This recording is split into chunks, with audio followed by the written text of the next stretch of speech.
السلطان الظاهر بيبرس كان له دور محوري في تاريخ الدولة المملوكية.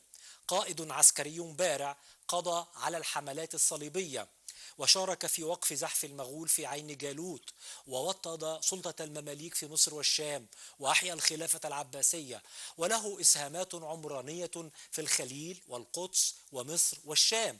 كان من أقوى سلاطين المماليك البحرية، اتسمت شخصيته بالقوة والهيبة. كل هذا دفع الباحثين والدارسين والكتاب العرب إلى دراسة هذه الشخصية العظيمة، ولكنها أيضا أثارت فضول الكتاب الأجانب وكتبوا عنه عديد الكتب، وكان منها هذا الإصدار.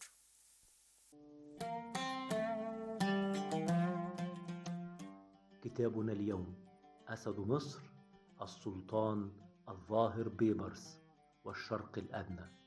ألفه الكاتب الألماني بيتر ثوراو، وترجمه المؤرخ والمترجم والمفكر الدكتور قاسم عبدو قاسم، أستاذ التاريخ الوسيط.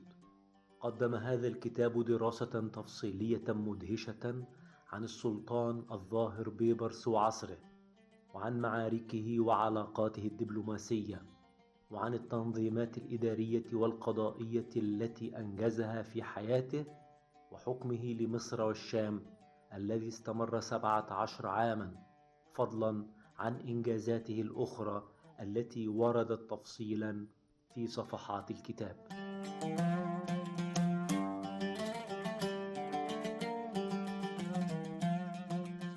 وقد التزم المؤلف التزاما مدهشا بكل التفاصيل الدقيقة الخاصة بموضوع كتابه، كما ناقش الروايات المختلفة التي حصل عليها من المصادر التاريخية العربية واللاتينية واليونانية والأرمينية والفارسية، بحيث رسم لقارئ كتابه في النهاية صورة حية لشخصية تاريخية نادرة المثال. ومن ناحية أخرى، لم يحبس المؤلف نفسه في إطار أسلوب بحثي واحد داخل الإطار المنهجي الذي اختاره لنفسه، وإنما جمع بين السرد التفصيلي والمقارنة والاستنتاج والاستنباط ليصل إلى النتائج التي يظن أنها ترضيه علميا، فقدم بحثا مثيرا يدعو إلى الإعجاب. مساء الخير، تحت تقدير مني ومن زملاء فريق العمل في برنامج قصر الثقافة. نقدم لكم اليوم واحد من أهم الكتب في المكتبة العربية، لأنه كتاب مترجم عن كاتب أجنبي.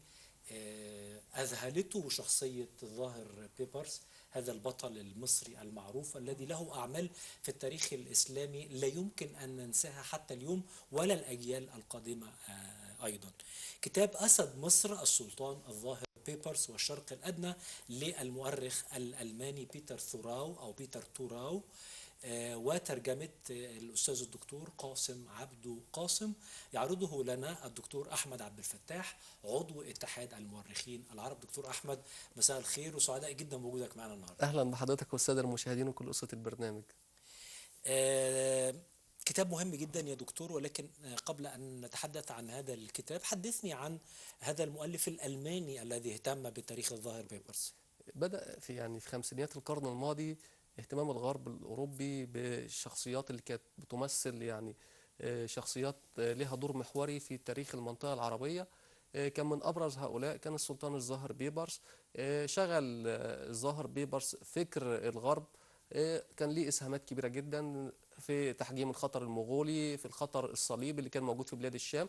المؤلف اللي بنتكلم عنه النهارده حاول بقدر الإمكان يقدم دراسة شاملة معمقة بتتناول شخصية هذا الأمير أو هذا السلطان، واعتمد في الدراسة اللي قدمها لينا على مصادر متعددة ومتنوعة، سواء كانت مصادر يونانية، لاتينية، مصادر عربية، مراجع حديثة.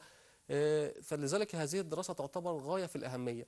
طب المؤلف بقى خلفيته إيه؟ المؤلف مؤلف ألماني، ودي كانت رسالة الدكتوراه اللي قدمها لجامعة